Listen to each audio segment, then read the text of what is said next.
Tripology's in Manila. Play the theme music.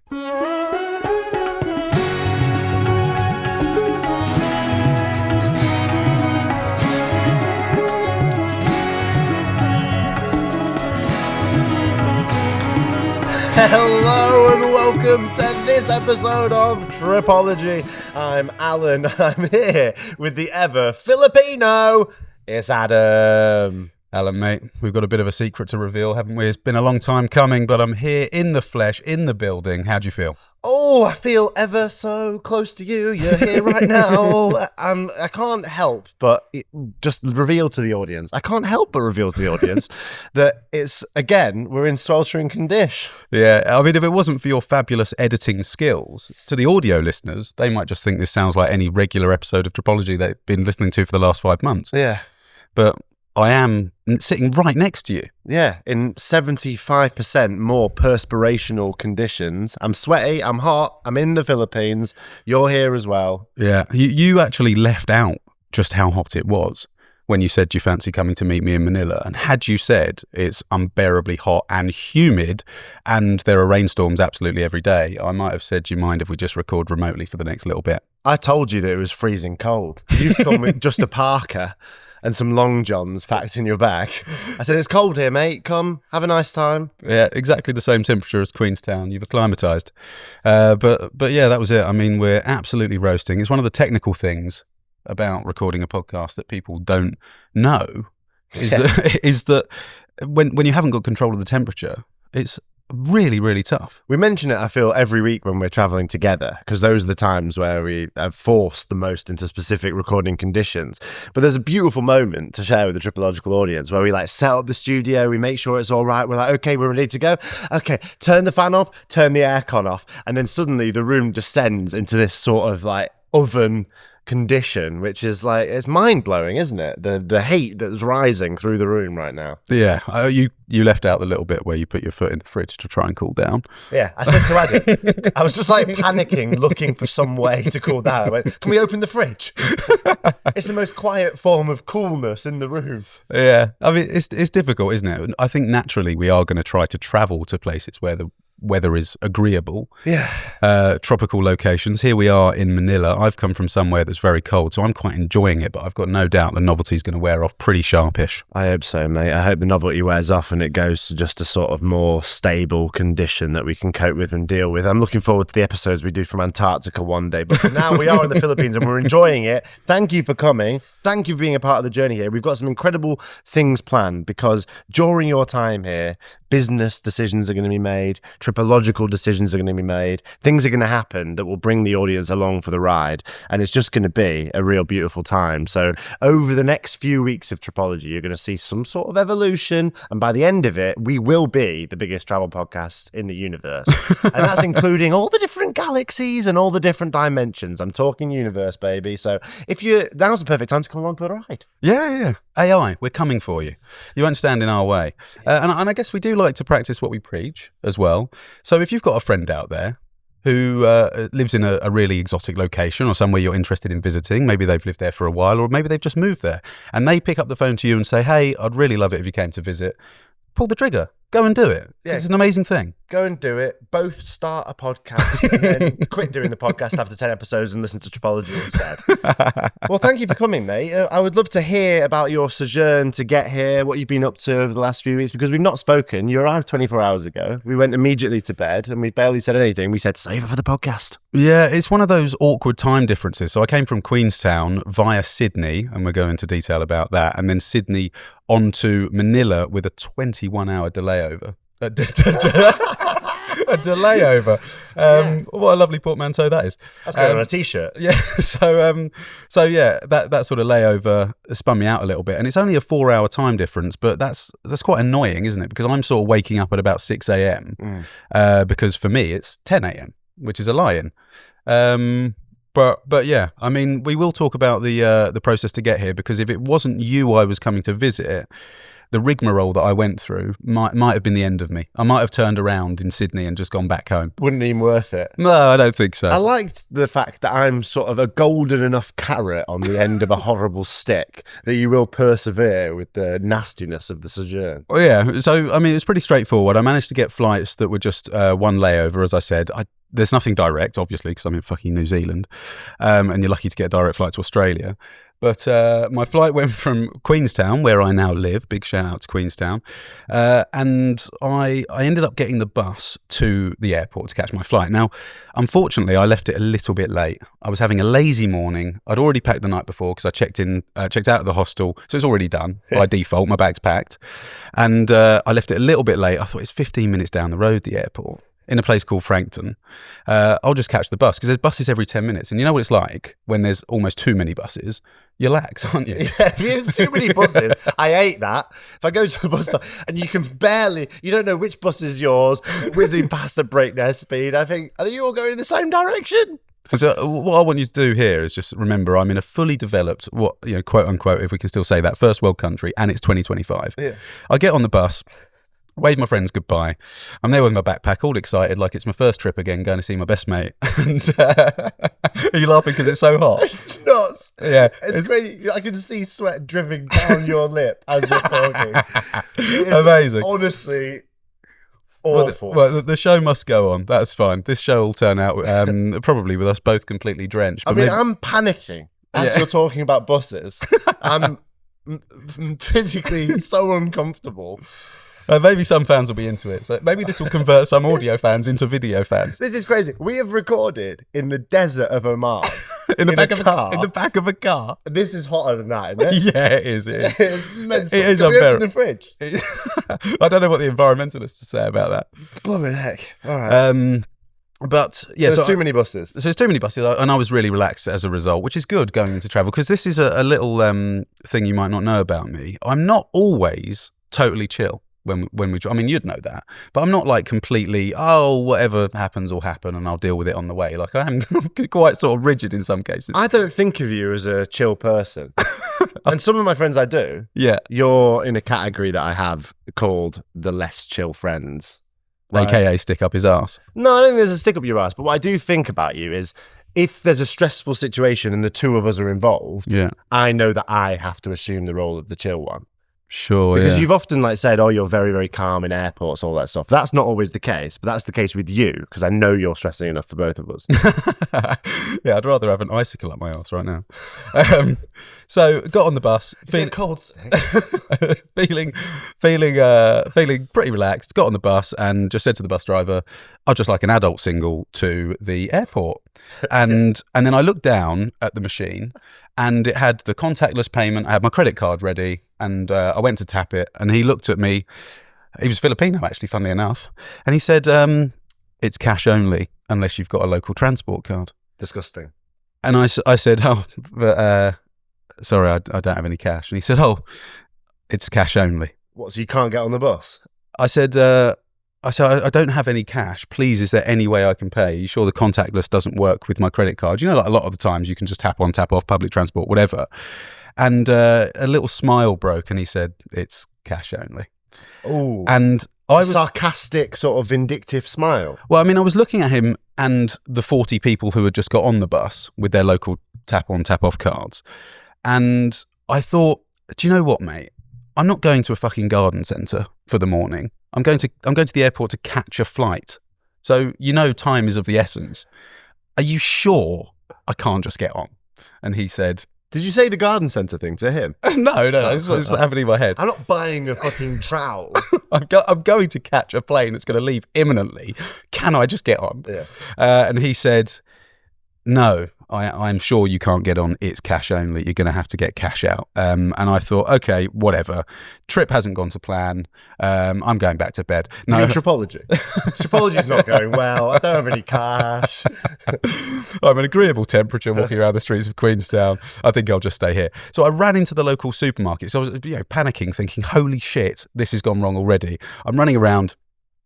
trying to think, well, where's the nearest cash machine? I've got my friend on the phone. She's like looking at all the different ATMs in the locale. Yeah. And there's nothing in here. So I just thought, fuck it, I'll get cash back. Ran into the supermarket, went straight up to the counter. I said, I'm shaking my card like this. I've got to get the next bus. There's another one in 10 minutes. Please. I've already left it too late. Can I just get cash back? They said, yeah, no problem. Just wait there. So I'm like, it's sweat dripping down my forehead like usual. And then I went to give them my card and just said $10. They said, no, you have to buy something first. Oh. You can't just get $10. Yeah, you can't just do cash for cash back. I was just like looking around frantically. I was like, fuck it, peanut M&Ms, that's fine. Grab those. I don't eat peanut M&Ms unless I'm in the cinema, like everyone else. Bought those, gave them to my friend, jumped back over the road to the bus stop, and had the $10 cash. Obviously, you know the rest of the story. Got there in one piece. So I was a little bit flustered. Got to the airport with my carry-on bag, which is 35 litres, which, as we know, is well under carry-on size. That. Absolutely 40 litres max carry-on size. Yeah. 35. It's easy. Absolutely fine to get on the plane, so I wasn't too fussed. Went to the kiosk machine to get my boarding pass because I had already checked in. One of these Qantas things, these like futuristic jobbies with the screen.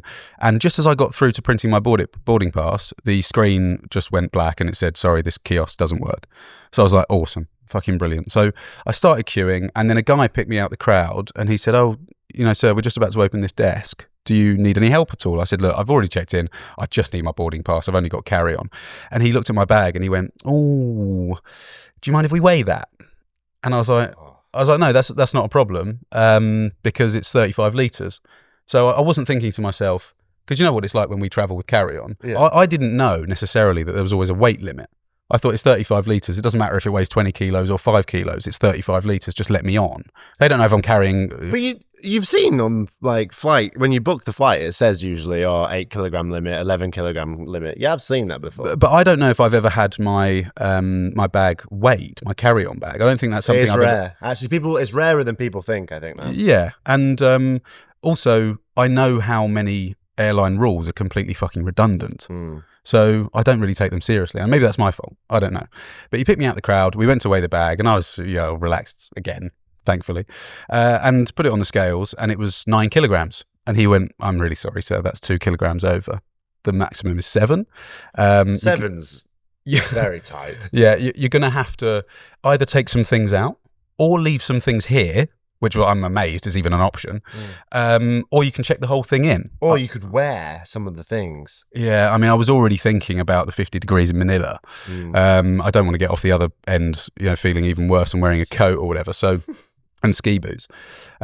So I decided to just rearrange my bag. I took some stuff out and then stood back in the queue and I said to him, I'm just going to check the bag in. That's fine. And I'll carry my electronics because I'm going to do some editing or thumbnail, whatever on the plane. I've got my laptop, my headphones. That should be enough, but I'm going to check it in anyway. It doesn't matter. So I got three people to the front until I can check my bag in. And this lovely girl from Australia, she turned around. She went, I heard all that. If you want, mate, I'm flying to Sydney. You can just chuck the extra stuff in my bag. Did she say that? She did say that. She went, all right, mate. I heard all of it. Why don't you chuck some shit in my bag? It's a euphemism, all right.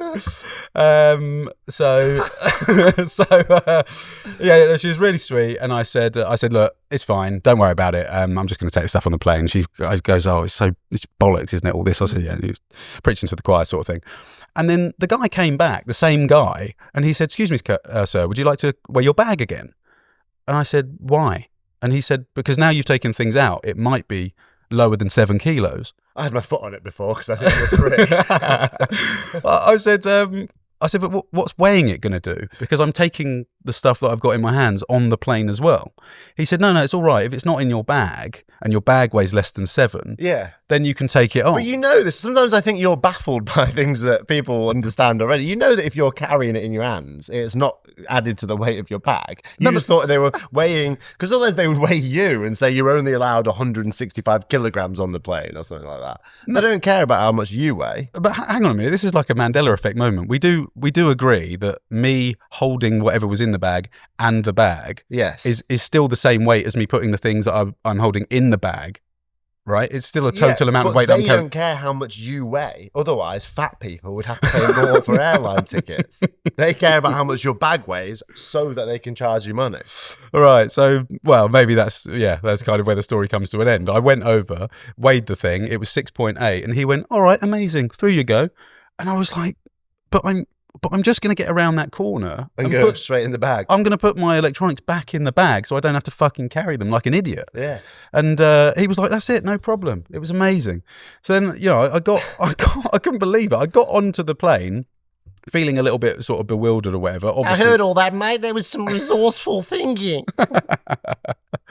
It was just so baffling. I was really, again, incredulous, thinking that none of these airport rules make sense unless, usually an old friend of mine said to me, if something doesn't make sense, there's usually money involved. Yeah. And I'm pretty sure with airlines, they're just trying to stiff us left, right and centre, aren't they? Yeah. So, I got onto the plane, walked all the way to the back where my seat was, with a bag that was weighing, again, 9 kilos. And lo and behold, there was a woman in my seat. And how many kilos was she? She already had my bag. It was so weird. But no, she was sitting in my seat, and I looked at my ticket and looked at her and looked at my ticket again. I was like, this is definitely my seat. And she had already taken out my blanket and was, she was really, tucking herself in for the flight. It was only like 3.5 hours or whatever. But it was her just a disbelief that I was, I'd confronted her about it, and I was like, oh, hi, sorry, I am sorry, but this is my seat. And my blanket. And she, oh, sorry, are you here? And I was like, yeah. And she had so many things. She'd really settled in. And I felt quite bad, but I saw her. I know this is probably going to sort of me in a bad light or whatever, but I looked at the seat that she was eyeing towards, because she kind of said, I'm over there. And I would have said, look, just don't worry. I'll take your seat, and you're more than welcome to have my nice aisle seat that I selected especially. And I looked at where she was sitting and the people she was sitting next to. It was like a middle between two people I just really didn't want to engage with. So I was like, oh, sorry about that. Cheers. And she was like, oh, would you like to? And I was like, no, yeah, this is my seat. Sorry. But I really had to quickly read the room because I was worried that the person she was sitting next to might have been her daughter. Right. And I wouldn't have broken them up, but yeah, there was no interaction between them whilst I was standing there, so I thought, go fuck yourself. I tend to be quite unforgiving with that sort of thing. Yeah. I tend to think, do you know what I'll do, actually? I won't bother with seat selection unless I'm in a scenario where I've got my seat and someone asks me to switch. In that situation, I'm happy where I am. Yeah. I will just sort of sit wherever if people are already sat. If someone else is sat in my seat, I'll tend to just go around them. Yeah, I mean, quickly before we go to the med break, I will just say one thing, and it is about seat selection. Just be really, really careful when you're booking seats online, because I booked my flights through a third party, and when I was selecting seats, I think usually if you don't select a seat and you just skip through to the next round when you're booking, it never charges you a fee, right? Yeah. Because sometimes you can select a seat and it will charge you an extra. I never pay that fee. I begrudge it. Yeah, no, of course. I mean, choosing a seat for a flight is a waste of money, I think. Yeah. And even first class. I mean, that's maybe a talk for a different day. But I was on this third-party booking website, and I was selecting other seats that were in a better position, but they were available and free of charge. So I didn't even think that they would charge me at all because the price of the seat change was free. Yeah. And then when I got to the end of the flight, because I had technically 4 flights, 2 on the way there, 2 on the way back, I thought, I'm pretty handsome here, pretty handsome.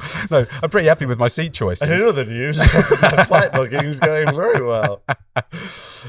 Fresh shave. No, so anyway, when I got to the final price, I thought, oh, that's weird. It's a little bit more expensive than I remember the figure being at the beginning. So I went through and, in detail and tried to work out what was costing the extra. And the third-party booking website had charged me a $6 service fee for just selecting a different free seat. So just be super careful that none of that, because I'm absolutely certain beyond any reasonable doubt that people have paid extra for nothing. Okay, so we've had baggage, weight, and someone in your seat. I'm looking forward to hearing what else went wrong on your way here, but we'll deal with that after a brief meditation break. Sometimes when travelling, accidents happen. Oh! Oh, I've fallen off a helicopter and broken my nose. That's why it's always so important to have travel insurance. And for when you do need insurance, we recommend Safety Wing. There's a link in the description. Click it, support the podcast. Like a man physically dying in a Filipino Airbnb, allow your conscious mind to return to your brain. Full disclosure, I asked Adam in the meditation break if we could stop recording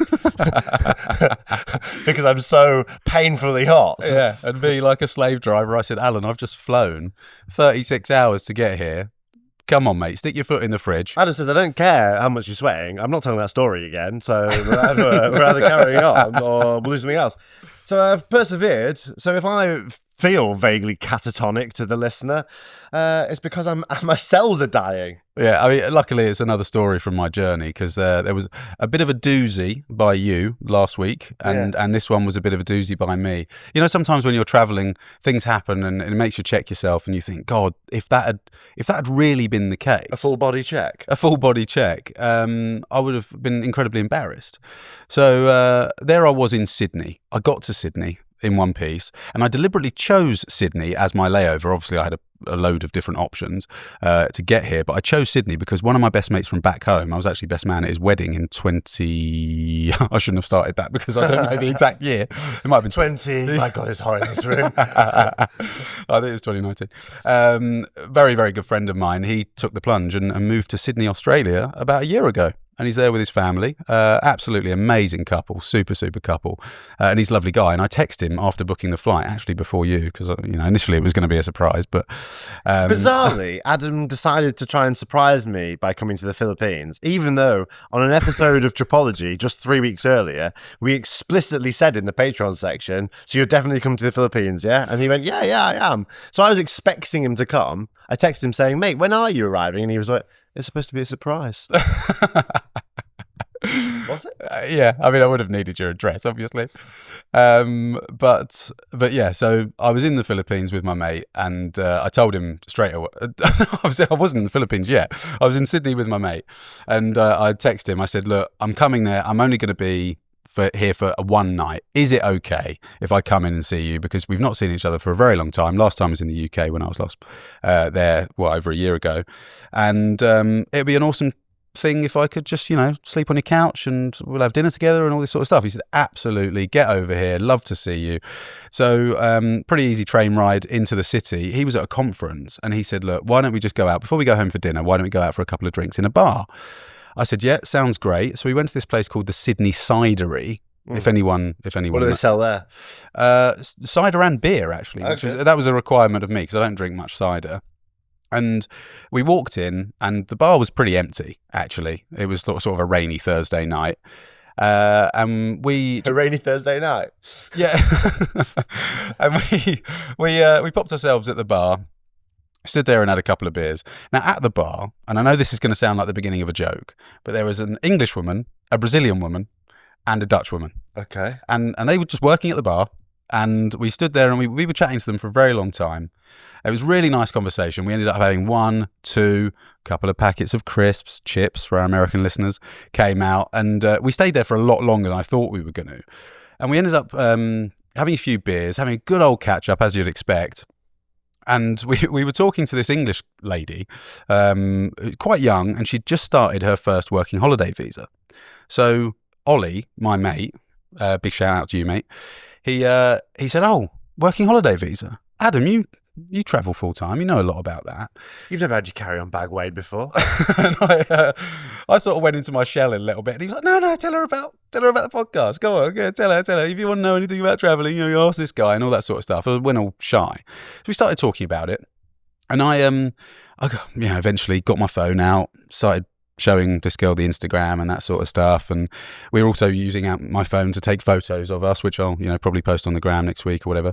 And then I sort of thought nothing of it. We had a really nice chat, and I was very encouraging. I said, you can travel forever if you do it this way. I think you're doing a really great thing, really supportive and stuff.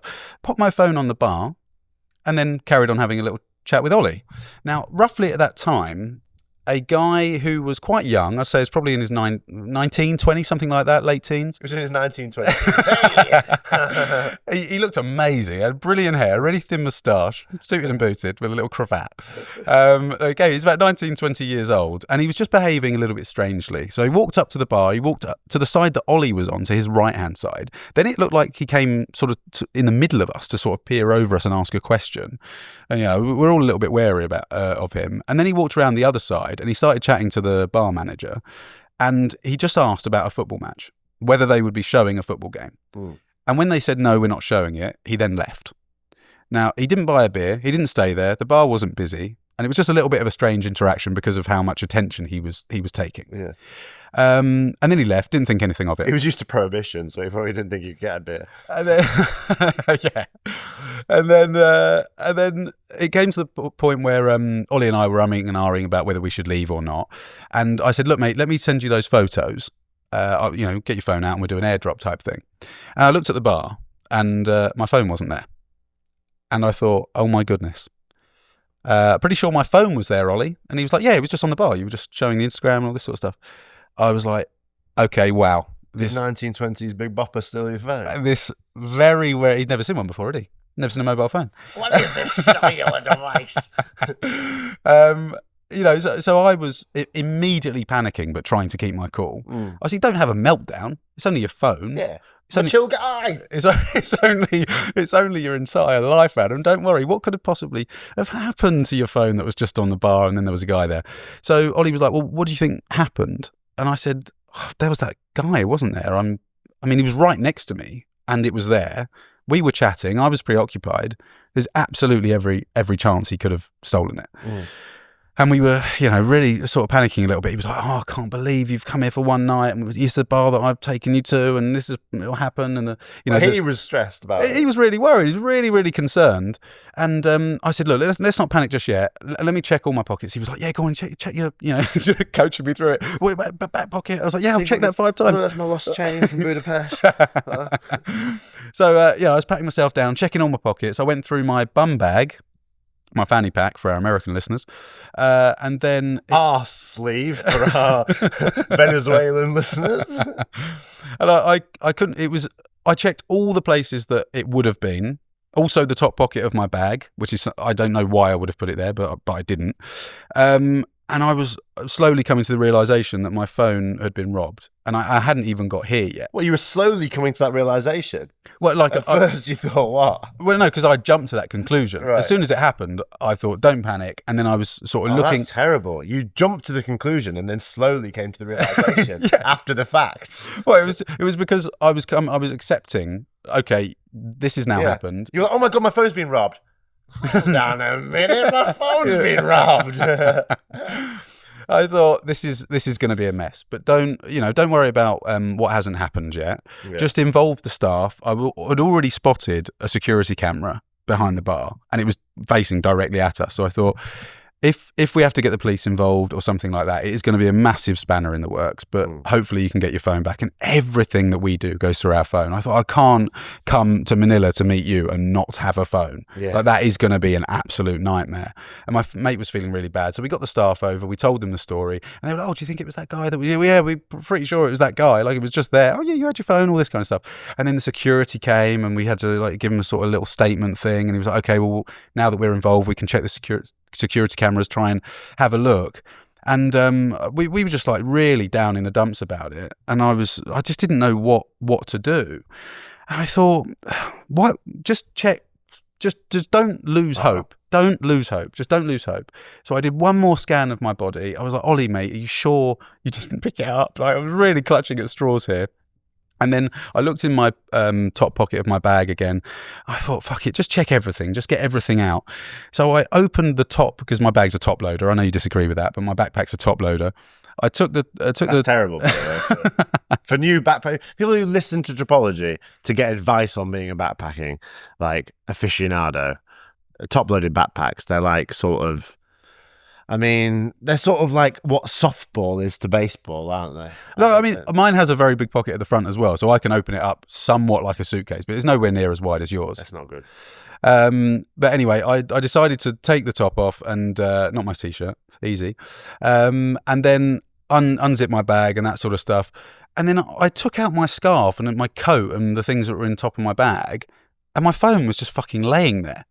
It was absolutely mental. I don't have any recollection of putting it there. I never would have put it there in my life. But there it was, like a shining diamond in the rough. So what do you think had happened? That guy had taken it and put it in your bag? That's the only explanation. Because I know me, and I know even sometimes I do things in autopilot. Do you think someone stolen it, felt guilty, and then returned it? Somewhere that I wouldn't put it? Yeah. I do think that I probably just, being distracted and talking to my mate for the first time in a very long time, probably just put it in the top of my bag, somewhere I would never put it. But I don't want to believe that's true, because that means I had a severe memory lapse and then did something that I wouldn't normally do. We so just did something subconscious that, you didn't really make a mental note of. I think, well, I'd much rather believe that the guy stole the phone and then when he got outside, he thought, actually, that's really out of order. And that guy, it might be the first time those two have seen each other in a really long time, and they might even be best mates, and maybe he was best man at his wedding, and maybe he's on the way to the Philippines to meet his business partner, and they run a podcast together. So I probably should just go back in and return the phone. Well, there you go. Yeah. You learn a lot on this trip, I feel like. You learn that sometimes they weigh carry-on baggage, but they're just weighing the bag and not you, so you can hold some of the things. That's a top tip. Yeah. Always kick a woman out of her seat if she's in there and it's a preferable area. Oh, well, if it's your seat. Yeah. I mean, that's the important thing. It's principle. And make a mental note when you're shifting your phone about. Yeah, what it really highlighted is how important my phone is to me, and that's not something I'm proud to admit, actually. But well, you do spend quite a lot of time on it. Anyway, I want to talk about something really quickly. The reason why this episode's all crazy is because it's swelteringly hot and really difficult to record. We're doing this in trying circumstances. Tripology is, as far as I know, the only travel podcast that takes place on the road. And we are just loving having you guys supporting the show. Please continue to support it, because over the next few weeks, we're going to have some amazing things planned that are going to skyrocket this show to really the next level. We have a growing Patreon community that we'd love you to be a part of, people that support the show because they love it. Go to patreon.com/Tripology podcast. It's £1 to support us, or $1, or whatever your currency is. You get the show 24 hours early, you get behind the scenes stuff. In this episode of our Patreon section, The Lost and Found, I'm going to talk about eggs, and Adam's going to try and crack one, and I don't think you can. So that's the sort of compelling content that you have to pay for over here. But basically, we're doing a really interesting thing with Tripology. It's like an amazing community, and it's the only podcast that travels full time. So please support it, send it to your friends, rate it. If you're watching it on Apple, rate it. If you're watching it on Spotify, give it a rating. Yeah, and go over to Instagram @Tripology Podcast, see some little clips and stuff. There's some cool things going on there. But we are putting a lot on the line, of course. I've come all the way up to Philippines to see you, mate, and it is lovely to spend so much time with you, but it is almost effectively sort of a 2-week workshop with some really big things ahead. So I'm super excited, especially now that I've got my phone. Yeah, we're doing some crazy stuff. So all that is to say, thank you for supporting us. Keep on supporting us in whatever way you can, and we will see you next week. Right now, though, off to the Patreon section, where I have a theory about an egg that we're going to damn well test. I'm going to crack it. I'm going to crack the code. We'll see you there. Bye.